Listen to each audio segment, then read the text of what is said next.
बहुत सारे रिश्तेदारों ने भी बोला कि जब लड़कियों को पढ़ाया जाता है तो या तो वो किसी के साथ भाग जाती है या फिर वो पढ़ लिख कर जो हम कहेंगे वो नहीं करती है। बहुत सारे लोगों ने बोला कि क्या करते हैं, मतलब इतने अच्छे घर में शादी होने के बाद भी ये स्टॉल लगाते घूम रहे हैं और ये जो पाउडर है इसको बेच रहे हैं और जगह जगह पर ये जाते हैं, घूमते फिरते हैं। अधिकतर लोगों का ये कहना था कि आप शादी कर दें, अच्छी पढ़ी लिखी है, बट हम नौकरी नहीं करवाएंगे या कोई बिजनेस नहीं करवाएंगे या बाहर का काम नहीं करवाएंगे, बाहर आना जाना हमारा नहीं रहेगा।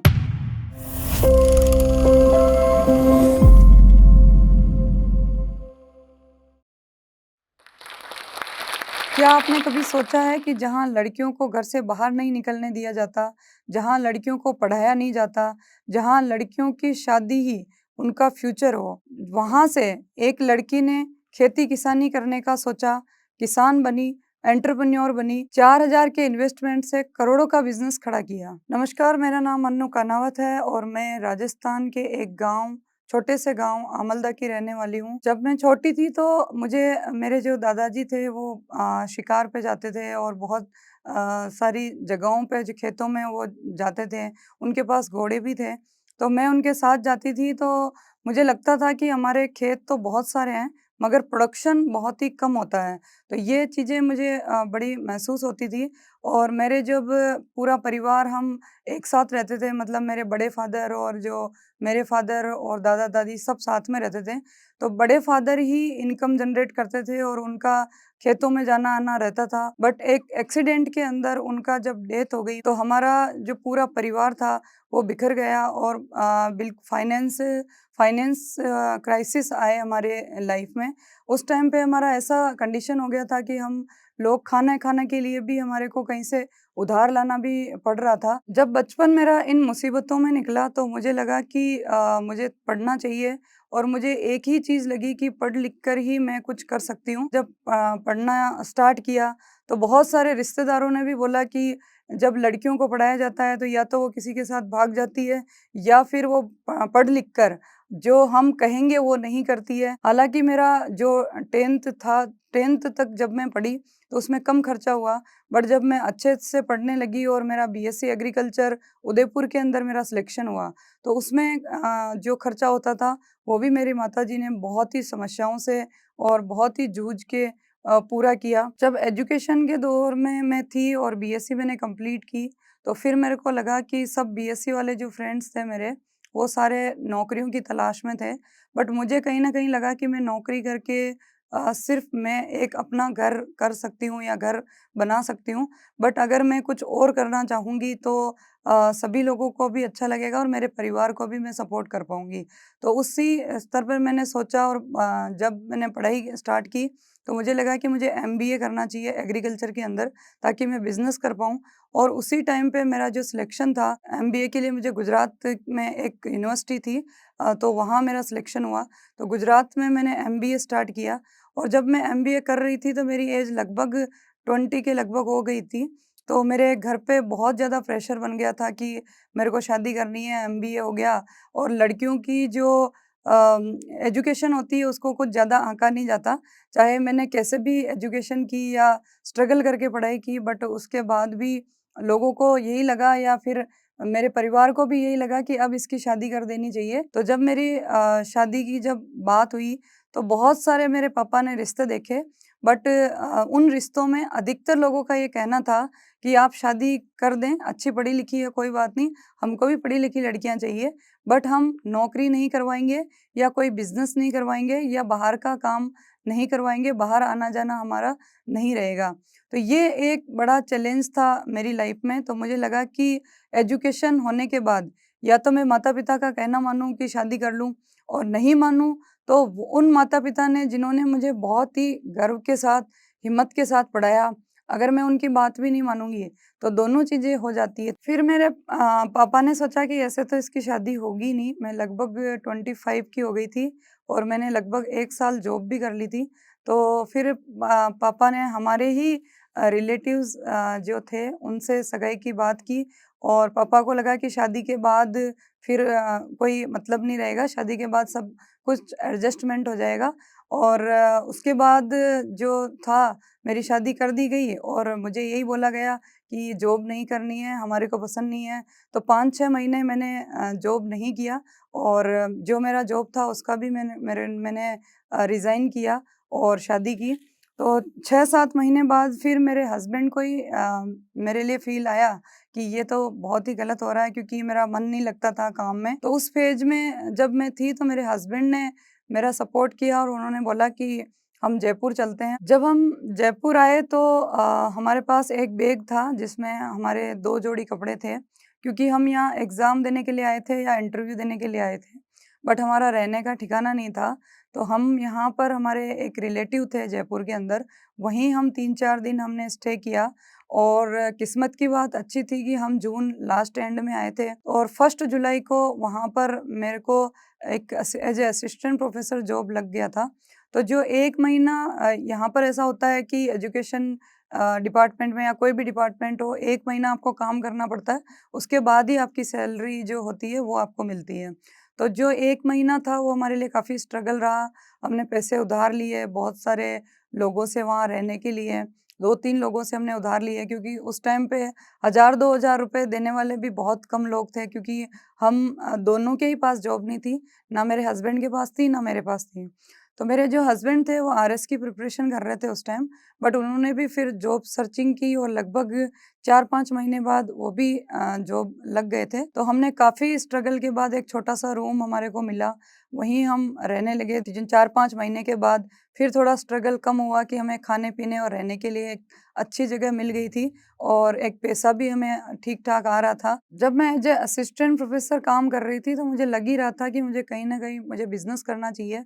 बट ये समझ में नहीं आ रहा था कि ऐसा क्या बिज़नेस हो सकता है जिससे कि महिलाओं को मैं साथ लेके काम कर सकूँ। तो फिर एक बार मेरे को डीएमआर सोलन, जहाँ मैं ट्रेनिंग सेंटर है वहाँ पर मशरूम का, वहाँ कुछ बच्चों का एक टूर था तो मैं वहाँ लेके उनको गई। तो वहाँ मैंने उनका एक टीचर का लेक्चर सुना कि मशरूम के अंदर जो क्वालिटी होती है वो काफ़ी अच्छी होती है, न्यूट्रिशन बहुत अच्छा होता है और स्पेशल बात ये है कि आप 45 डेज़ के अंदर, 45 दिन के अंदर आप मशरूम की खेती एक छोटे से रूम के अंदर कर सकते हैं। तब मुझे आइडिया आया कि मैं बहुत सारी ऐसी महिलाएँ जो घर से बाहर नहीं निकल सकती, जो घर पे ही रह के काम करना चाहती है, आज भी उनको समाज से वो लड़ नहीं सकती, समाज से वो बाहर नहीं जा सकती। तो उनके लिए मुझे आइडिया आया कि मैं उनके साथ ये काम कर सकती हूँ। उनको ग्रो करवा के मैं खुद प्रोडक्शन स्टार्ट करके और मैं इस प्रोडक्ट को मार्केट में ला सकती हूँ। जब इस बारे में मेरे हस्बैंड से मैंने बात की कि हम मशरूम का बिज़नेस कर सकते हैं, तो उनका एक ये था कि हमारे पास ज़मीन नहीं है, हमारे पास घर भी एक रूम ही था रहने के लिए, तो हम यहाँ पर कैसे बिज़नेस कर सकते हैं और पैसा भी नहीं है, क्योंकि बिज़नेस के लिए सबसे बड़ी चीज़ होती है कि पैसा चाहिए ही होता है। तो फिर मुझे लगा कि मुझे ये काम करना चाहिए अपने गाँव से, आमल्दा से। तो मैंने फिर मेरे मदर को फ़ोन किया और उनको समझाया कि मैं एक काम करना चाहती हूँ और एक मशरूम का एक छोटा-सा रूम मुझे चाहिए, वहाँ मुझे मशरूम प्रोडक्शन करना है। तो मेरे मदर ने ये चीज़ समझी और उन्होंने बोला कि ठीक है, यहाँ पर आ जाओ और एक्सपेरिमेंट हम कर सकते हैं। जब मैं आमल्दा गई इन्वेस्टमेंट मतलब प्रोडक्शन के लिए, मशरूम प्रोडक्शन के लिए, तो अब मैंने देखा कि एक हमारा जो घर है वहाँ पर जो पहले के ज़माने में घोड़े बनते थे, वहाँ एक जगह बहुत खाली पड़ी थी, तो वहाँ से मैंने स्टार्ट किया।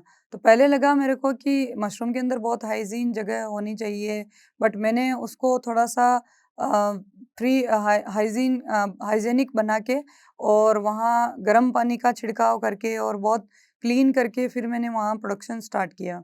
तो वहाँ फर्स्ट प्रोडक्शन 45 दिन के अंदर आता है, तो मैं वहाँ लगा के और वापस मैं जॉब पे आ गई थी, क्योंकि मुझे जॉब करना बहुत ज़रूरी था। अगर मैंने जॉब छोड़ दिया, तो यहाँ से जो इनकम नहीं आती तो हो सकता मुझे जयपुर छोड़ना पड़ता और वापस मुझे ससुराल जाना पड़ता।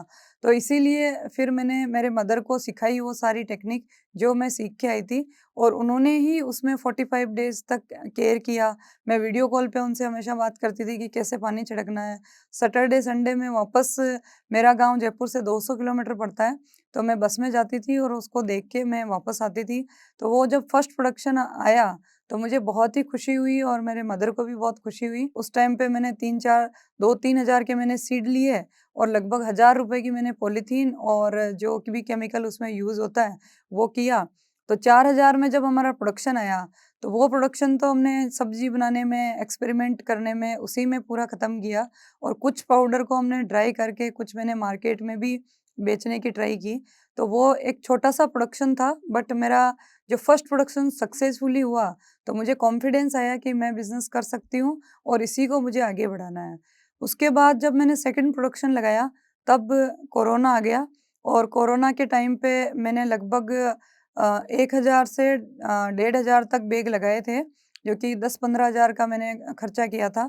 और वो जो प्रोडक्शन था, जब कोरोना में सारा लॉकडाउन हो गया, तो वो प्रोडक्शन मेरा सेल नहीं हुआ और उसको पूरा मैंने मतलब ड्राई किया और ड्राई करके वहीं जब कोरोना के टाइम पे बहुत सारे ऐसे लोग थे जो बीमार थे, उन लोगों को मैंने छोटे-छोटे पाउच बना के देना स्टार्ट किया।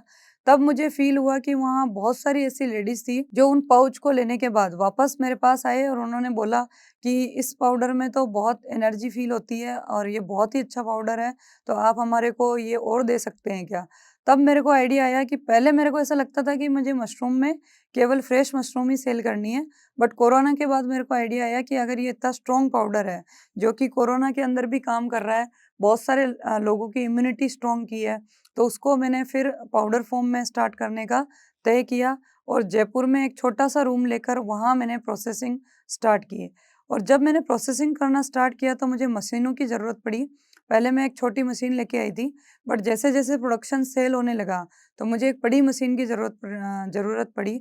तो फिर मैंने सोचा कि पैसा कहाँ से आएगा? अब मेरे को पैसों की ज़रूरत थी कि अब जो बड़ा इन्वेस्टमेंट है, वो कौन करेगा? तब मेरे को एक पीएम श्री आरकेवीवाई रफ्तार जो गवर्नमेंट की एक स्कीम थी, उसका पता चला। उस टाइम पे इनिशियल स्टार्ट हुई थी। तब मैंने फॉर्म भरते ही मेरा इंटरव्यू आया और कोरोना उस टाइम भी चल रहा था, तो ऑनलाइन ही मेरा इंटरव्यू हुआ और मेरा जो स्टार्टअप था, वो सिलेक्टेड स्टार्टअप में हुआ और लगभग मुझे 15 लाख रुपए गवर्नमेंट की तरफ से मिले। तब मुझे और भी कॉन्फिडेंस बिल्ड हुआ कि वास्तव में ये जो पैसा है 15 लाख रुपए, ये उस स्टार्टअप को मिला जो कि ज़ीरो से स्टार्ट किया जिसने, और एक आइडिया था, सिर्फ़ एक रॉ आइडिया था और उसको मुझे प्रेज़ेंट करना था प्रोडक्ट के रूप में।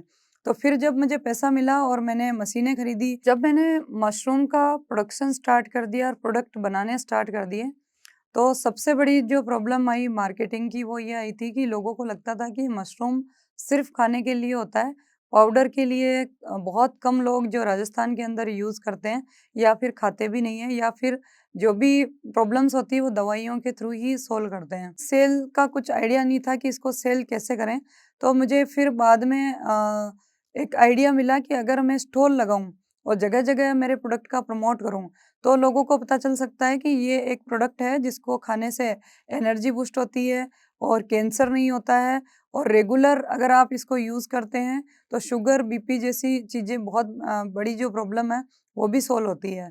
तो और विटामिन डी जो होती है वो सिर्फ़ मशरूम के अंदर ही होती है नेचुरल, बाकी किसी भी प्लांट बेस में विटामिन डी नहीं होती है। तो ये एक रिसर्च का पार्ट था और मैंने स्टार्ट किया। तो जब मैंने स्टॉल लगाना स्टार्ट किया, तब बहुत बार ऐसा होता था कि कोई रिश्तेदार जयपुर के अंदर घूमने आया और उसको मैं दिखाई दी, या फिर बहुत बार ऐसा होता था कि कुछ फ़ोटोग्राफ्स फ़ेसबुक या इंस्टाग्राम पे गए, तो बहुत सारे लोगों ने बोला कि क्या करते हैं, मतलब इतने अच्छे घर में शादी होने के बाद भी ये स्टॉल लगाते घूम रहे हैं और ये जो पाउडर है, इसको बेच रहे हैं और जगह-जगह पर ये जाते हैं, घूमते-फिरते हैं, इधर-उधर घूमते-फिरते हैं, इनका कोई मतलब नहीं है। और इतने अच्छे घर में शादी होने के बाद भी मतलब इनको क्या ज़रूरत है ऐसी हरकतें करने का। मैंने किसी का ध्यान दिया नहीं, किसी के ऊपर ध्यान दिया नहीं और फिर धीरे-धीरे बाद में जब लोगों ने मुझे प्रमोट करना स्टार्ट किया और लोगों को लगा कि वास्तव में कि ये यूनिक प्रोडक्ट है और ये नई शुरुआत है, जो कि महिलाओं के लिए बहुत अच्छी हो सकती है और जो महिलाएँ घर से बाहर नहीं निकल सकती, वो इस काम को बहुत अच्छे से कर सकती है और अपनी इनकम जनरेट कर सकती है। तो फर्स्ट प्रोडक्ट मैंने महिलाओं की इम्यूनिटी बूस्टअप के लिए ही प्रोडक्ट स्टार्ट किया, जिसका नाम रखा मैंने श्रूम लेडी। बट जैसे-जैसे मैं महिलाओं को प्रोडक्ट बनाती गई और उसमें कुछ चेंजेज़ कर कर के जब प्रोडक्ट देना स्टार्ट किया, तब मुझे समझ में आया कि महिलाओं की पीसीओडी भी उससे ठीक हो रही है। महिलाओं के मोनोपोल्स प्रॉब्लम्स जो होते हैं 45 साल के बाद, उन पे कोई बात नहीं करता, कोई कंपनी बात नहीं करती, उनको वो प्रॉब्लम भी ठीक हो रही है। तो फिर मैंने डिफरेंट प्रोडक्ट उनके निकाले। महिलाओं के एक व्हाइट डिस्चार्ज प्रॉब्लम होती है, जो महिलाएँ खुद अपने घर पे भी डिस्कशन नहीं करती, तो उसके बारे में भी मैंने सोचा और उसके लिए भी आयुर्वेदा मेडिसिन मैंने बनाई। जब मैंने आयुर्वेदा का काम स्टार्ट किया, मतलब मशरूम को आयुर्वेदा में इंक्लूड करना स्टार्ट किया, तब मुझे लगा कि इसका लाइसेंस लेना चाहिए। तो आयुष मंत्रालय ने मेरे को इसका लाइसेंस दिया और इसको मैंने आयुर्वेदा प्रोडक्ट स्टार्ट किया। तो इसी तरीके से लगभग 21 तरीके के प्रोडक्ट हमने स्टार्ट किए। कुछ जेंट्स के लिए भी हमने प्रोडक्ट स्टार्ट किए, कुछ बच्चों के लिए भी किए। लगभग 2026 के अंदर हमारा जो टर्नओवर है, वो 1 सीआर से ऊपर पहुँच जाएगा। अभी जो डेली की जो इनकम है हमारी जो कंपनी का, वो 30 से 40 हज़ार रुपए तक पहुँची है और अब हम इसको बढ़ा के हम ट्रेनिंग सेंटर भी एक डेवलप कर रहे हैं, जहाँ महिलाएँ आके वहाँ पर खुद ट्रेनिंग लेके और डिफरेंट टाइप की मेडिसिनल मशरूम की ट्रेनिंग भी हम स्टार्ट कर रहे हैं। तो वहाँ भी महिलाएँ आएगी और डिफरेंट टाइप की मशरूम सीखेगी। लगभग 10 तरीके की वैरायटी हम लोग स्टार्ट कर रहे हैं, जो कि जनवरी एंड तक हमारा एक रिसर्च सेंटर स्टार्ट हो जाएगा। तो वो भी एक बहुत ही अच्छा प्रोग्राम होगा महिलाओं के लिए और महिलाओं की हेल्थ के लिए और उनकी इनकम के लिए। मैं सबसे पहले धन्यवाद देना चाहूँगी जोश टॉक को, क्योंकि मैंने फर्स्ट टाइम जब जोश टॉक देखा, तो मुझे लगा कि मुझे भी इस प्लेटफ़ॉर्म पे आना चाहिए। बट उस टाइम पे मेरे को पता नहीं था कि मैं कब आऊँगी, कैसे आऊँगी, कहाँ आऊँगी। बट मैंने ये सोचा था, क्योंकि बचपन से मेरा सोचना था कि मुझे महिलाओं के लिए, लड़कियों के लिए कुछ करना है और मेरी जो माँ हैं, उनके लिए, उन जैसों के लिए कुछ करना है। तो मैं जोश टॉक आशा को धन्यवाद देना चाहूँगी कि मुझे इस प्लेटफ़ॉर्म पे पहुँचाया, मतलब प्लेटफ़ॉर्म पे मौका दिया, बोलने का मौका दिया।